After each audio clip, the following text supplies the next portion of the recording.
السلام علیکم ورحمۃ اللہ وبرکاتہ۔ ہنستے مسکراتے پیارے پیارے بہت ہی بہادر، ہوشیار، سمجھدار، خوش باش ساتھیوں، کہانی گھر میں خوش آمدید، جہاں آپ سن رہے ہیں روزانہ رنگ برنگی پرانی تاریخی سیکھتی سکھلاتی سچی قرآنی مزیدار کہانیاں۔ اور کہانی سننے سے پہلے آپ اپنے تمام کام اچھے طریقے سے مکمل کر لیتے ہیں اور دعا بھی کرتے ہیں قرآنی کہانی سے پہلے کہ اللہ تعالیٰ یہ کہانی ہمیں اچھی طرح سمجھائے، اسے ہمارے دل میں اتارے اور اسے اپنی زندگی میں نافذ کرنے کی توفیق عطا فرمائے، آمین۔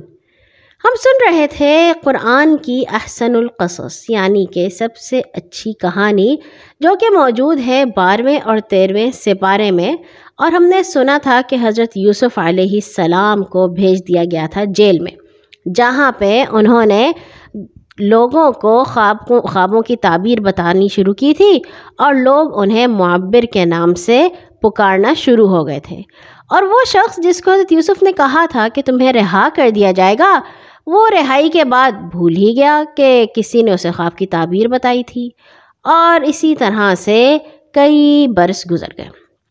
ایک دن بادشاہ جب صبح سو کے اٹھا تو اس نے اپنے سارے درباریوں، حکیموں اور نجومیوں کو اکٹھا کیا اور کہا کہ رات میں نے ایک بڑا ہی عجیب خواب دیکھا۔ میں دیکھتا ہوں کہ 7 موٹی تازی گائیں ہیں جنہیں 7 دبلی پتلی گائیں کھا رہی ہیں، اور 7 گندم کے ہرے بھرے خوشے ہیں اور 7 ہیں جو سوکھے ہوئے ہیں۔ درباریوں، تم اس خواب کی تعبیر بتا سکتے ہو؟ میرے اس خواب کا مطلب بتاؤ۔ بادشاہ نے اپنے درباریوں سے اس خواب کی تعبیر جب پوچھی تو لوگوں نے کہا ہم تو نہیں جانتے، مگر یہ خواب پریشان کرنے والا ہے، اضغاث احلام ہے، یعنی کہ پریشان کن خواب ہے، ہم نہیں جانتے اس کی تعبیر کیا ہے۔ اتنے میں بادشاہ کا ساقی جو رہا ہو کر آیا تھا، اس کو اچانک سے یاد آیا کہ کوئی ہے جو خواب کی تعبیر بتا سکتا ہے۔ اس نے بادشاہ سے کہا کہ میں آپ کی سے مدد کر سکتا ہوں، آپ مجھے جیل جانے کی اجازت دیجیے۔ بادشاہ نے اسے اجازت دے دی۔ چنانچہ بادشاہ کا قاصد یعنی کہ پیغامبر بن کر قید خانے میں حضرت یوسف علیہ السلام کے پاس گیا، اور اس نے انہیں بادشاہ کا خواب بتایا اور پوچھنے لگا کہ مجھے اس کی تعبیر بتائیے۔ حضرت یوسف علیہ السلام نے فرمایا کہ 7 برس تک مسلسل کھیتی باڑی کرو، اور جو تمہیں اس سے اناج حاصل ہو اسے محفوظ کر لو، کیونکہ اس کے بعد 7 برس آئیں گے جس میں بہت ہی خشک سالی ہوگی، بارش نہیں ہوگی، قحط پڑ جائے گا اور لوگوں کو کھانا پینا مشکل ہو جائے گا۔ اس کے بعد جو سال آئے گا وہ ہریالی کا سال ہوگا، اور دور دور سے لوگ آپ کے پاس اناج اور غلہ لینے کے لیے آئیں گے۔ قاصد نے واپس جا کر بادشاہ کو اس خواب کی تعبیر بتائی۔ بادشاہ نے حکم دیا کہ یوسف کو جیل سے نکال کر میرے دربار میں لایا جائے۔ اب جب قاصد واپس گیا کہ آپ کو رہا کر دیا گیا ہے، تو حضرت یوسف علیہ السلام نے کہا ایسے نہیں نکلوں گا میں جیل سے، پہلے ان خواتین کے پاس جاؤ، زلیخا کے پاس جاؤ جنہوں نے مجھے اس جیل میں بھیجا تھا، اور ان سے پوچھو کہ غلطی کس کی تھی۔ چنانچہ بادشاہ نے تحقیقات کروائیں تو پتہ چلا کہ زلیخا اور عورتوں نے ہی خود حضرت یوسف کو پھنسایا تھا، اور وہ کہنے لگی کہ خطا میری تھی۔ یوسف علیہ السلام تو بہت ہی سچے، نیک اور شریف ہیں۔ اور یہیں سے شروع ہوتا ہے 13واں سپارہ۔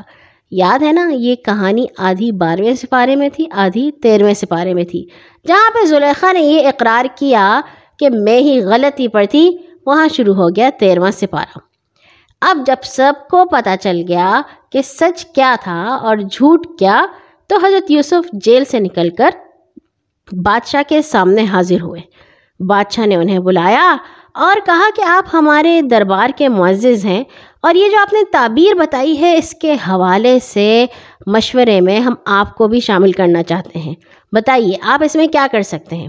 حضرت یوسف علیہ السلام نے کہا کہ آپ زمین کے خزانے کے انتظامی امور اور حفاظت نظام پر مجھے مقرر کر دیں۔ یعنی کہ مجھے وزیر خزانہ بنا دیجیے، میں پورے نظام کو اچھی طرح سے سنبھال لوں گا۔ اب بادشاہ نے ان کی بات مان لی اور خزانے کا سارا انتظام حضرت یوسف علیہ السلام کے سپرد کر دیا، اور اس طرح حضرت یوسف علیہ السلام کے پاس ایک مضبوط عہدہ آ گیا، اور وہ تقریباً بادشاہ کے برابر کا عہدہ تھا۔ اس کے بعد حضرت یوسف علیہ السلام نے خزانوں کا نظام اپنے ہاتھ میں لے لیا، 7 سال تک کھیتی کی، اناجوں اور بالیوں کو محفوظ رکھا، یہاں تک کہ قحط اور خشک سالی کے سال شروع ہو گئے۔ پوری سلطنت کے لوگ غلے کی خریداری کے لیے مصر آنا شروع ہو گئے، کیونکہ مصر میں تو ان لوگوں نے پہلے سے منصوبہ بنایا ہوا تھا نا، انہیں مشکل نہیں آئی، ان کے غلے کی فروخت شروع ہو گئی۔ اور پھر ایک دن ایسا ہوا کہ حضرت یوسف علیہ السلام کے بھائی کنعان سے مصر آئے۔ یاد ہے وہ فلسطین میں رہتے تھے، اس جگہ کا نام تھا کنعان۔ حضرت یوسف علیہ السلام نے ان لوگوں کو دیکھتے ہی پہچان لیا کہ یہ تو میرے بھائی ہیں، مگر ان کے بھائی ان کو بالکل نہ پہچان سکے۔ کیسے پہچانتے؟ وہ تو یہ سمجھتے تھے کہ یوسف کو تو ہم نے کنویں میں پھینک دیا تھا، مر کھپ گئے ہوں گے، اور یہاں پہ حضرت یوسف بڑے جوان اور ایک عہدے پر تھے، اچھے سے انہوں نے بادشاہوں والے کپڑے پہنے ہوئے تھے، بھائی کیسے پہچان سکتے تھے؟ آپ نے ان لوگوں کو غلہ دے دیا اور پھر کہنے لگے، مجھے معلوم ہوا ہے کہ تمہارا ایک بھائی بھی ہے، چھوٹا بھائی، کیونکہ وہ جب غلہ لیتے تھے تو وہ لوگوں کے حساب سے لیتے تھے کہ ہمارے گھر میں اتنے افراد ہیں اور ہمیں ان کے لیے اتنا کھانا چاہیے۔ تو حضرت یوسف نے کہا، جو ان کا اصلی چھوٹا بھائی تھا جن کا نام بنیامین تھا، کہ اگلی بار اس کو ساتھ لے کر آنا، اور اگر تم اپنے چھوٹے بھائی کو ساتھ لے کر نہ آئے تو تمہیں غلہ نہیں ملے گا۔ ان کے بھائیوں نے جواب دیا، ہمارے والد صاحب اس کو اپنے پاس ہی رکھتے ہیں، مگر ہم کوشش کریں گے اپنے والد کو راضی کرنے کی کہ وہ چھوٹے بھائی کو ہمارے ساتھ بھیج دیں۔ اور پھر حضرت یوسف علیہ السلام نے اپنے غلاموں سے کہا کہ تم لوگ ان لوگوں کی جو انہوں نے پیسے دیے ہیں خریدنے کے لیے، وہ بھی واپس ان کے سامان میں ہی ڈال دو، یعنی کہ انہیں مفت کا سامان دے دو۔ اور یہ لوگ جب اپنے گھر پہنچیں گے اور یہ دیکھیں گے کہ ہمارے پیسے تو ہمیں واپس کر دیے گئے ہیں، تو یہ ضرور واپس آئیں گے۔ حضرت یوسف تو چاہتے تھے نا کہ کسی طرح ان کا رابطہ رہے اپنے گھر والوں سے۔ چنانچہ یہ لوگ اپنے والد کے پاس پہنچے اور کہنے لگے، ابا جان اب کیا ہوگا؟ عزیز مصر نے تو کہہ دیا ہے کہ جب تک تم لوگ بنیامین کو ساتھ لے کر نہیں آؤ گے تمہیں غلہ نہیں ملے گا، لہٰذا آپ بنیامین کو ہمارے ساتھ بھیج دیجئے تاکہ ہم ان کے حصے کا بھی غلہ لے لیں، اور آپ اطمینان رکھیے ہم لوگ اس کی حفاظت کریں گے۔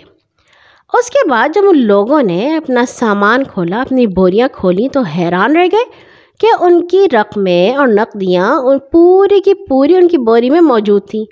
یہ دیکھ کر حضرت یوسف علیہ السلام کے بھائی اپنے والد سے کہنے لگے، ابا جان اس سے بڑھ کر اچھا سلوک کیا چاہیے؟ دیکھ لیجئے عزیز مصر نے ہم کو پورا اناج بھی دے دیا ہے اور ہمارے پیسے بھی واپس کر دیے ہیں، اس لیے آپ بغیر کسی پریشانی کے ہمارے بھائی بنیامین کو ہمارے ساتھ بھیج دیجیے۔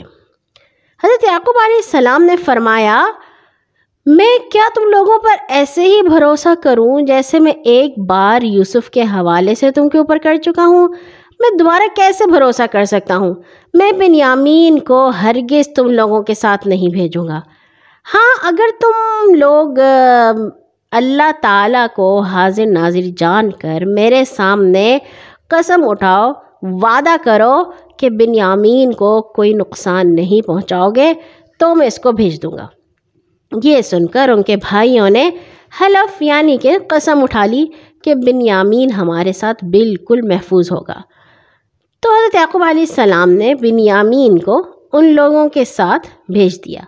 جب یہ لوگ عزیز مصر کے دربار میں پہنچے تو حضرت یوسف علیہ السلام اتنے خوش ہوئے، جلدی سے اپنے بھائی کو ایک کونے میں لے گئے اور ان کو بتایا، پریشان مت ہو، میں تمہارا بھائی ہوں یوسف۔ بنیامین بھی بڑے حیران ہوئے کیونکہ وہ بھی یہ سمجھتے تھے کہ یوسف کو تو یہ بھیڑیا کھا گیا تھا۔ تو حضرت یوسف نے انہیں کہا کہ بالکل پریشان مت ہو، میں تمہیں اپنے پاس رکھوں گا، مگر کسی کو بتانا نہیں کہ میں یوسف ہوں، ابھی مجھے کوئی بھی نہیں پہچان تھا۔ بنیامین تو بہت خوش تھے، انہوں نے کہا جیسا آپ کہیں گے بھائی جان، میں ویسا ہی کروں گا۔ اور پھر اس کے بعد کیا ہوا؟